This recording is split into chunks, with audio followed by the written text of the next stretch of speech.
सादर प्रणाम। मैं नीरजा चौधरी फिर से एक बार इन्फोनी कॉर्नर में आप सभी का स्वागत एवं अभिनंदन करती हूँ। आज का जो हमारा टॉपिक है कॉर्डेटा से रिलेटेड है, यानी हम पढ़ेंगे आज फाइलम कॉर्डेटा के बारे में। लास्ट हमारा जो टॉपिक रहा था वो रहा था हेमी कॉर्डेटा से संबंधित, और हमने एक पॉइंट और लिया था जिसमें हमने पढ़ा था कॉर्डेटा और नॉन कॉर्डेटा के बीच में डिफरेंस, जो कि बहुत इंपॉर्टेंट टॉपिक था। फिलहाल बात करते हैं अब आज अपने टॉपिक की, कॉर्डेटा की। देखिए एक्चुअली कॉर्डेटा क्या होते हैं, कॉर्डेटा की क्या स्पेशलिटी होती है और इनको कितने सब फाइलम में डिवाइड किया गया है। कॉर्डेटा के मेन फीचर ये होते हैं कि इनमें नोटोकॉर्ड की प्रेजेंस होती है, यानी कि इनमें नोटोकॉर्ड प्रेजेंट होती है। दूसरी चीज, इनमें जो सेंट्रल नर्वस सिस्टम होता है, हमने पढ़ा था हॉलो होता है और सिंगल होता है। यहाँ पर फेरेंजियल गिलस्लिट्स मिलती हैं। तो ये कुछ कॉमन फीचर हैं कॉर्डेटा के। सिमेट्री मिलेगी, बाइलेटरल, ट्रिप्लोब्लास्टिक होंगे, सीलोमेट होंगे, ये अदर कॉमन फीचर हैं जो कॉर्डेटा के हैं। अब कॉर्डेटा एक्चुअली बहुत ज्यादा एनिमल्स को यहाँ पर कंसिस्ट करता है, यानी कि बहुत सारे एग्जांपल्स फाइलम कॉर्डेटा से बिलोंग करते हैं। तो इसीलिए अलग अलग फीचर के बेस पर, यानी कि कॉर्डेटा जिनमें कॉर्ड की प्रेजेंस है, नोटोकॉर्ड की प्रेजेंस है, तो जिनमें भी नोटोकॉर्ड प्रेजेंट होगी वो किसके अंतर्गत आएंगे या किस फाइलम में आएंगे, कॉर्डेटा में। ठीक हो गया। अब लेकिन नोटोकॉर्ड जो है वो बहुत सारे एनिमल्स में प्रेजेंट है। नोटोकॉर्ड की प्रेजेंस तो है लेकिन बॉडी स्ट्रक्चर डिफर है, यानी कि कुछ ऐसे फीचर हैं जो दूसरे एनिमल से बिल्कुल अलग हो जाते हैं। तो इसलिए कॉर्डेटा को 3 सब फाइलम में डिवाइड किया गया, जिससे कि एक से फीचर वाले जितने भी एनिमल हैं वो एक कैटेगरी में रखे जा सके और उनकी स्टडी एक साथ की जा सके। तो फाइलम कॉर्डेटा में जो 3 सब फाइलम है वो है आपके यहाँ पर एग्नेथा, यूरोकॉर्डेटा, सेफालोकॉर्डेटा और वर्टिब्रेटा। ठीक है, तो तीन सब फाइलम में डिवाइडेड किया गया है, यूरोकॉर्डेटा, सिफेलोकॉर्डेटा और वर्टिब्रेटा। यूरोकॉर्डेटा और सिफेलोकॉर्डेटा के बारे में अगर यहाँ पर डिटेल करें तो यूरोकॉर्डेटा और सिफेलोकॉर्डेटा जनरली प्रोटोकॉर्डेटा कहे जाते हैं, यानी कि अगर बेसिक फीचर के बेस पर कहूं तो इन दोनों को क्या कहा जाता है, प्रोटोकॉर्डेटा कहा जाता है।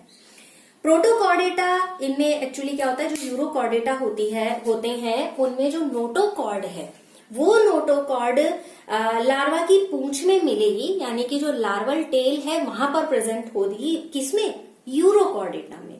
और जबकि सिफेलोकॉर्डेटा में क्या होगा, सिफेलो मीन टू से सिर से, हेड से मतलब है इसका, बाकी जब डिटेल करेंगे उसकी तो बाद में पढ़ते चले जाएंगे। ये सिफेलो मतलब हेड रीजन से यहाँ पर कॉर्ड की प्रेजेंस होगी। तो ये इसमें क्या होगा, आपका सिफेलोकॉर्डेटा का स्पेशल फीचर होगा और ये हेड रीजन से स्टार्ट होता है, यानी कि सिर से स्टार्ट होता है और टेल तक इसमें रहता है। तो सिफेलोकॉर्डेटा का ये स्पेशल फीचर हुआ। अब सिफेलोकॉर्डेटा में क्या होता है, जैसे हमने यहाँ पर कहा यूरोकॉर्डेटा में केवल कहाँ होती है, लार्वल टेल में यहाँ पर कॉर्ड प्रेजेंट होती है, लेकिन सिफेलोकॉर्डेटा में लाइफ टाइम वो कॉर्ड की प्रेजेंस होती है, यानी कि नोटोकॉर्ड या जिसे हिंदी में पृष्ठ रज्जु कहा जाता है वो यहाँ पर पूरे जीवन भर इस एनिमल में पाई जाती है। क्लियर हो गया। अब बचता है वर्टिब्रेटा। वर्टिब्रेटा में बहुत अलग अलग तरीके की कैटेगरीज हैं, तो इसको 2 पार्ट्स में डिवाइड किया गया है, एग्नाथा और नेथोस्टोमाटा। ठीक है, कितने में डिवाइड किया गया है, वर्टिब्रेटा को 2 पार्ट में डिवाइड किया गया है। इसमें क्या होगा आपका, एग्नाथा और नेथोस्टोमेटा, जी साइलेंट हो जाएगा। ठीक है, अब रही बात यहाँ पर इसके अंतर्गत क्या आता है, इसे अनेथोनास्टमाटा भी बोला जाता है, अनेथोस्टोमाटा भी बोला जाता है और एग्नाथा भी बोला जाता है। तो दोनों तरीके से यहाँ पर इसको नेमिंग की जाती है, तो उसमें किसी तरीके का कंफ्यूजन मत रखिएगा। देखिए यहाँ पर जो होते हैं अनेस्थोमाटा, ये यानी कि इनमें क्या होता है, जॉज नहीं होते हैं, जबड़े नहीं होते हैं।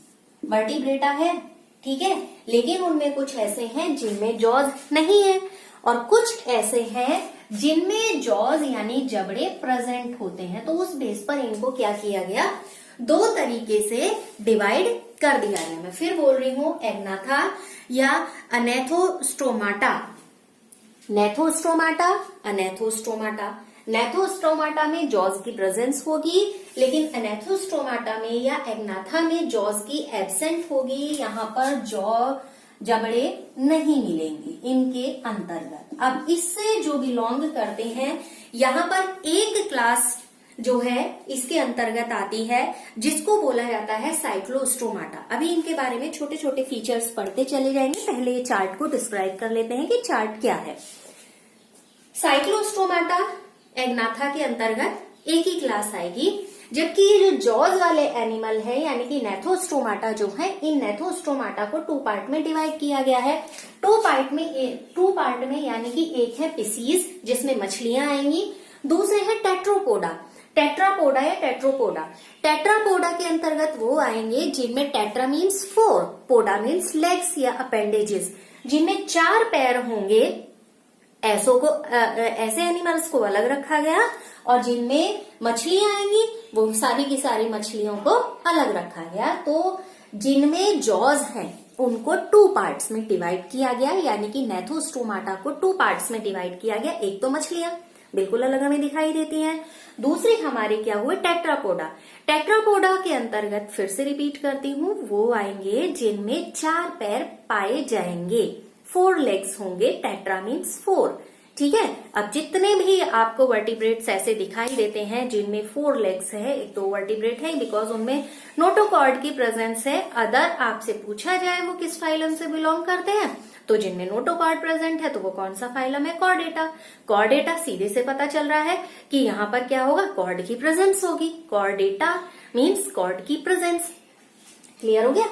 अब पिसीज है, पिसीज को यानी कि मछलियों को भी 2 वर्गों में डिवाइड किया गया। इन्हें 2 वर्गों में कॉन्ड्रिक्वीथ और ऑस्ट्रिक्वीथ, ठीक है, कॉन्ड्रिक्वीथ और ऑस्ट्रिक्वीथ, इन 2 पार्ट में डिवाइड किया गया।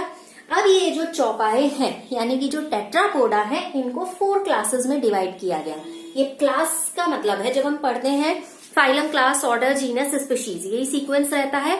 तो फाइलम चूंकि बहुत अलग अलग तरीके से एनिमल्स इसमें हैं, कुछ रेप्टाइल्स भी हैं, जैसे यहाँ पर क्लास में आप देख रहे हैं कुछ एम्फीबिया भी हैं। जो एम्फीबिया आप जानते हैं पानी में भी रह लेते हैं और जमीन पे भी रह लेते हैं।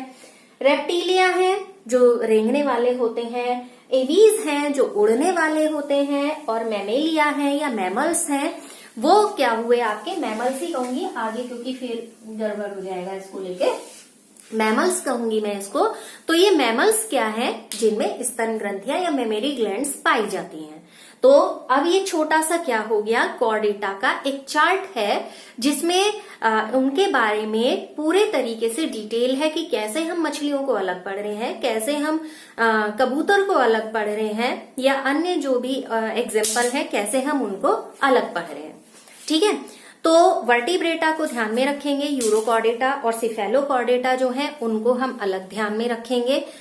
यहाँ पर क्या होगा, वर्टिब्रेटा और यूरोकॉर्डेटा और सिफेलोकॉर्डेटा के बाद मेन जो हमारा डिटेल आएगी वो किससे रिलेटेड आएगी, वो हमारी वर्टिब्रेटा से ही रिलेटेड आएगी। देखिए मैं इसको यहीं पर करते जाती हूँ डिस्क्राइब। सबसे पहली बात, साइक्लोस्टोमाटा में यानी कि जो जिनमें जॉज की एब्सेंसी होती है उसको क्लास में रखा गया साइक्लोस्टोमाटा।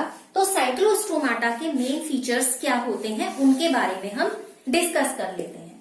साइक्लोस्टोमाटा जितने होंगे, एक तो ये एक्टोपैरासाइट होंगे,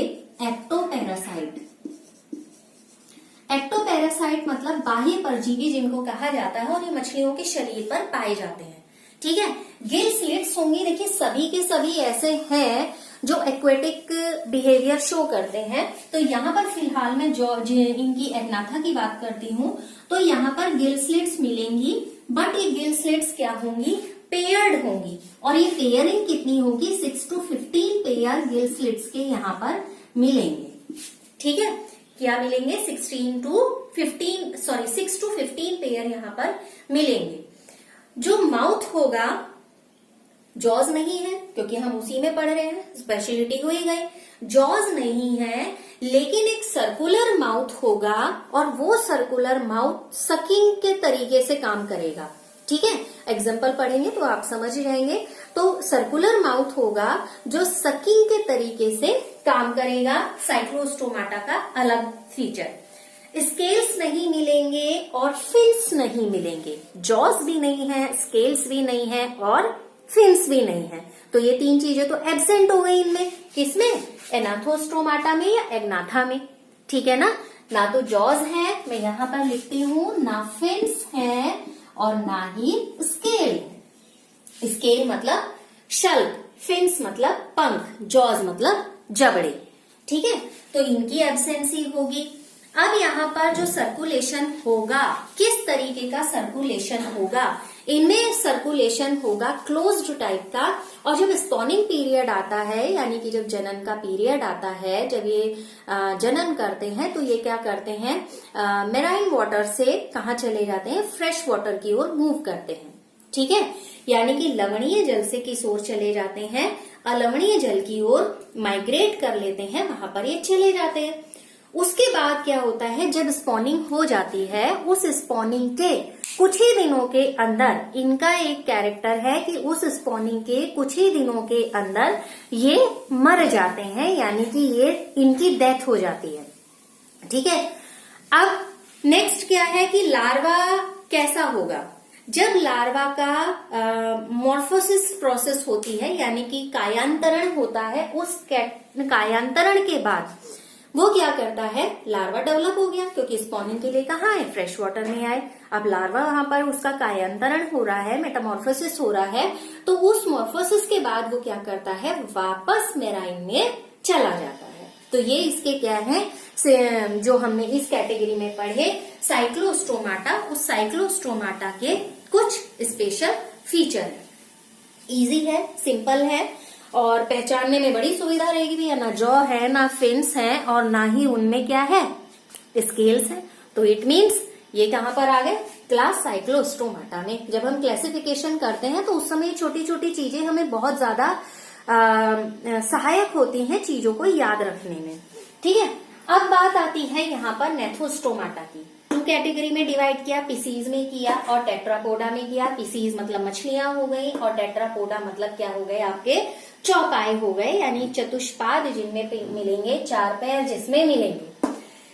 यहां पर बात करते हैं कॉन्ड्रिक्थियाइस की बात करते हैं। देखिए सॉरी, कैंड्रिक्विक की हम बात करते हैं। यहाँ पर जो इनका स्पेशल फीचर होता है, एक तो ये क्या होते हैं, स्ट्रीम्ड बॉडी होती है। स्ट्रीम्ड बॉडी का मतलब होती है धारा रेखित बॉडी होती है। ठीक है, तो धारा रेखित बॉडी इनमें मिलेगी। साथ ही अदर फीचर की मैं बात करूं, इसमें क्या होगा, मेराइन होंगे और कार्टिलेजिनस एंडोस्केलेटन इनमें मिलेगा। कैसा मिलेगा, कार्टिलेजिनस एंडोस्केलेटन, अंतः कंकाल इनके अंदर पाया जाएगा। ठीक है, अब वेंट्रली माउथ की लोकेशन होगी। माउथ कहाँ होगा, अधर सतह पर होगा। मुख कहाँ पर होगा, अधर सतह पर होगा। नोटोकॉर्ड ऐसी होगी जो लंबे समय तक प्रेजेंट रहती है, क्योंकि वो हमने यहाँ पर अभी थोड़ा सा देखा भी।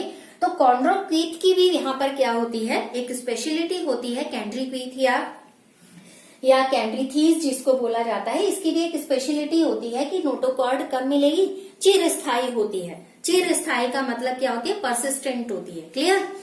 गिल स्लिट्स सेपरेट होंगी लेकिन ऑपरकुलम नहीं होगा। ऑपरकुलम मतलब गिल स्लिट्स के ऊपर एक कवरिंग जो होती है उसे ऑपरकुलम बोलते हैं। तो यहाँ पर वो ऑपरकुलम यहाँ प्रेजेंट नहीं होगा। गिल स्लिट्स जरूर इनमें मिलेंगी लेकिन ऑपरकुलम नहीं होगा।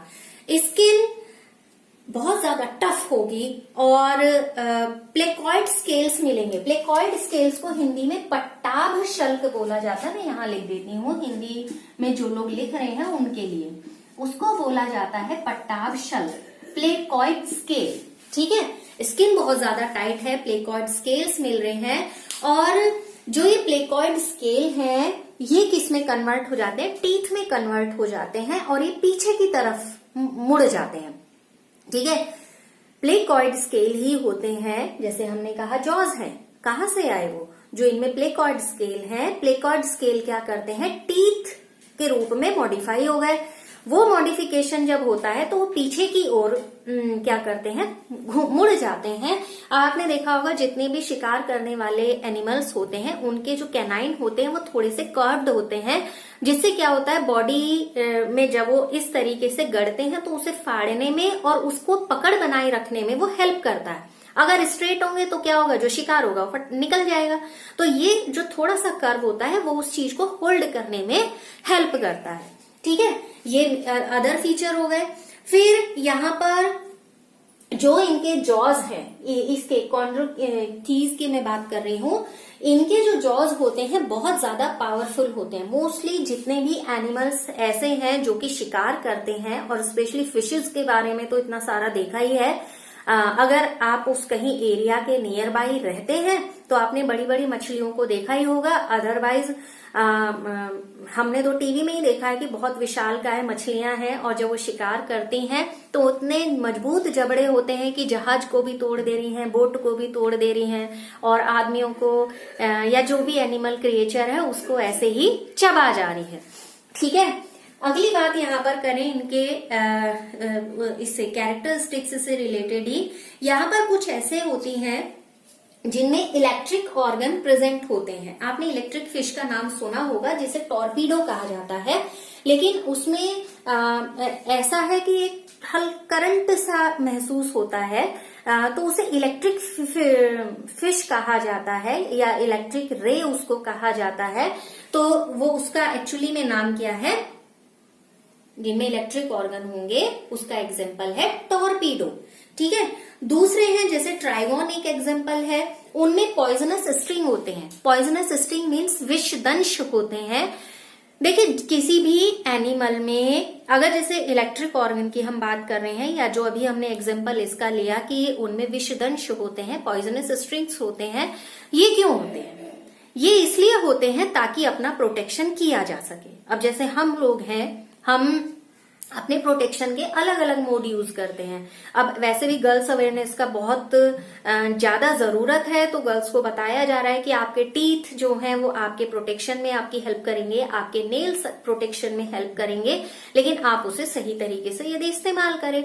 तो हर व्यक्ति, हर एनिमल के साथ भी क्या होता है, वो किसी का शिकार ना बन जाए और अपने शिकार को आसानी से वो पकड़ सके। तो इसलिए यहाँ पर क्या होते हैं, कुछ ऑर्गन्स की प्रेजेंस होती है। जैसे विषदंश की मैं बात करूं तो किसी भी जिसका भी उस एनिमल को शिकार करना है, ये उसकी बॉडी में चुभ जाते हैं, उसके नर्वस सिस्टम को क्या कर देते हैं, इनएक्टिव कर देते हैं, डिस्ट्रॉय कर देते हैं, और जिस वजह से वो जो शिकार है वो मतलब कंट्रोल में आ जाता है।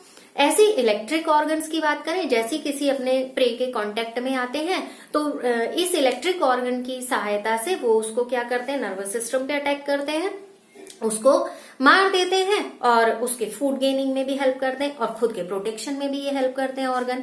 ठीक है ना, तो ये थे आपके इससे रिलेटेड जो मेन फीचर्स हैं। अब एक और चीज यहाँ पर है, ये कोल्ड ब्लडेड होते हैं। कोल्ड ब्लडेड मतलब जिन्हें कहा जाता है असमतापी, ये अपने बॉडी के टेम्परेचर को मेंटेन नहीं कर पाते हैं। ठीक है ना, तो कैसे होंगे, कोल्ड ब्लडेड होंगे और सेक्सेस सेपरेट होंगे, और जो कोल्ड ब्लडेड होते हैं उनको बोला जाता है पोइकिलोथर्मिक। ठीक है, एक टर्म है पोइकिलोथर्मिक, आप उसको ध्यान में रखेंगे, कोल्ड ब्लडेड पोइकिलोथर्मिक। ठीक, ये तो थे आपके कैंड्रिक वीच से रिलेटेड जो स्पेशल फीचर हैं वो।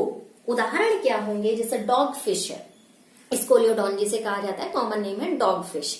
ठीक है, डॉग फिश है, या प्रिस्टिस है जिसे आरा मछली कहा जाता है। प्रिस्टिस जो होता है उसे, जो कॉमन नेम है उसका, उसे आरा मछली कहा जाता है। ऐसे ही आपका व्हाइट शार्क है, जैसे कार्केरोडॉन जिसे कहा जाता है, ट्राइगोन है जो वेल शार्क है।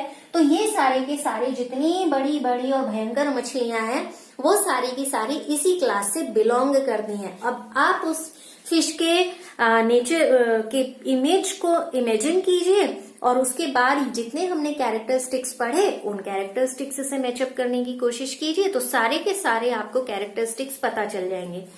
एक्चुअली बायोलॉजी की बड़ी स्पेशलिटी है, सारा का सारा प्रैक्टिकल बेस चलता है और ऐसे प्रैक्टिकल के लिए कई चीजें, बहुत सारी चीजें ऐसी हो जाती हैं जिसके लिए हमें लेबोरेटरी की जरूरत नहीं पड़ती। जैसे माना क्लासिफिकेशन ही हमें सीखना है, तो क्लासिफिकेशन के लिए आपको नोन एनिमल को इमेजिन करना है और जितने हम कैरेक्टरिस्टिक्स पढ़ते जा रहे हैं उनके हिसाब से हम उनको क्या कर लें, याद कर लें। तो इससे क्या हो जाती है, सुविधा हो जाती है, आसानी हो जाती है उसे याद करने में।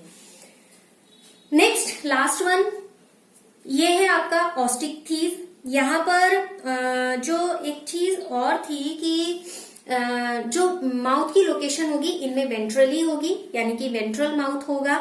दूसरा यहाँ पर क्या होगा कि मेराइन होंगे, स्ट्रीमलाइन बॉडी होगी। और नेक्स्ट यहाँ पर क्या होंगे, ये मेराइन भी होंगे, कई बार फ्रेश वाटर में भी मिलेंगे।